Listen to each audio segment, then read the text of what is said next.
Hello, I am Bert Janssen. Welcome back to the series of short videos in which I explain the book, The Organizing Principle, There Are No Coincidences. I feel that this is the right moment to summarize some of what we have seen and learned so far, and move from that point forward deeper into the rabbit hole.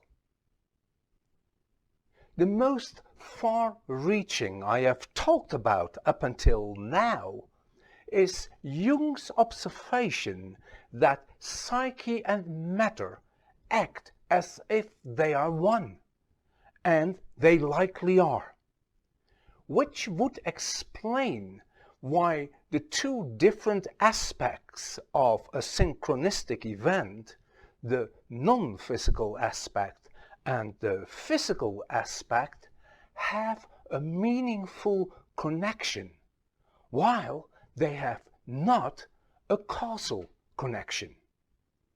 The two aspects, which are not held by space or time, have a common origin. In essence, they are one and the same thing. The workings of this one and the same thing is orchestrated and directed by the organizing principle, which can also directly speak to us by means of shapes and geometries, as we have seen with Jung's mandalas. At the heart of these mandalas we can find squaring the circle, the shape of spirit, the archetypal tool of the organizing principle. How archetypal squaring the circle is demonstrated by the fact that it is at the core of alchemy. It is connected to time and how we perceive and keep track of time. It is connected to the cycles of life and even to life itself.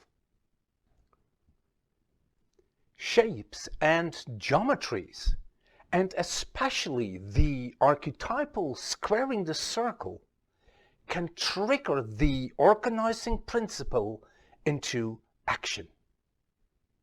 This can even happen on a subliminal level.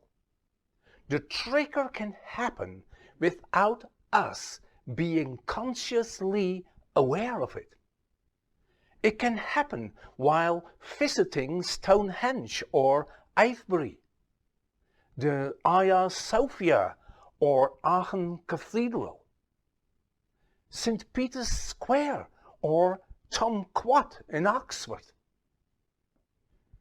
The resultant of this trigger can be a synchronistic event, something most people will classify as curious coincidence, which it is not, as we have seen. There are no curious coincidences, but there are synchronicities. Cases of premonition, precognition, remote viewing, visions are all synchronicities. They all have a non-physical aspect.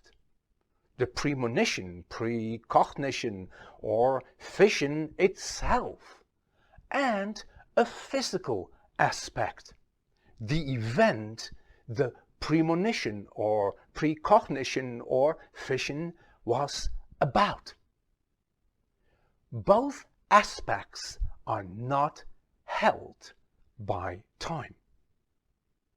Although the non-physical aspect often precedes the physical aspect, you first have a premonition, a precognition, or a vision, and only then the event happens, it can also work the other way around. First, the cards are drawn and then they are guessed. This can generate unexpected and really bizarre situations. Just think back of the earlier videos in which I showed how squaring the circle is hiding in ancient sites, in more modern cathedrals. It is even hiding at CERN. I often asked the question if the builders of these ancient sites and cathedrals were consciously aware of what they were creating, or were they just following their inner voice, listening to their intuition? Since time does not play a role, it is perceivable that a physical end product triggers the organizing principle to generate a non-physical event in the past, which will look like a vision, or an inner knowing, or an inner voice, motivating people to create the physical end product.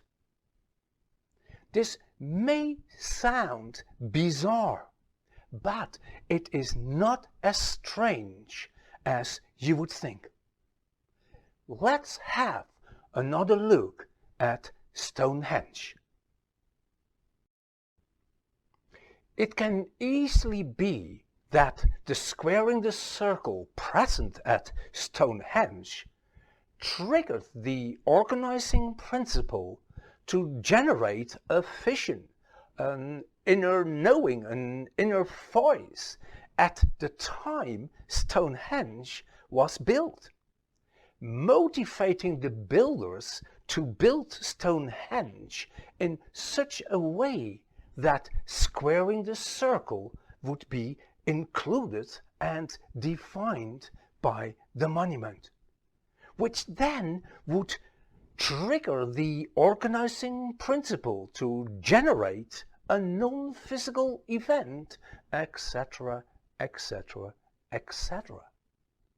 This looks and feels like an endless loop, but that is only the case if time would be a relevant factor.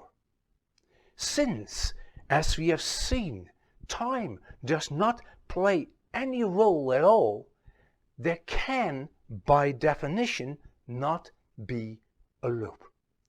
It is only our perception of time that makes it look and feel like a loop. In a future video, I will show another example of such a phantom loop, where a physical event in our now triggered the organizing principle to generate a non-physical event in our past, which formed the motivation to create the physical event in our now. Confused? Just watch the next video. I see you there.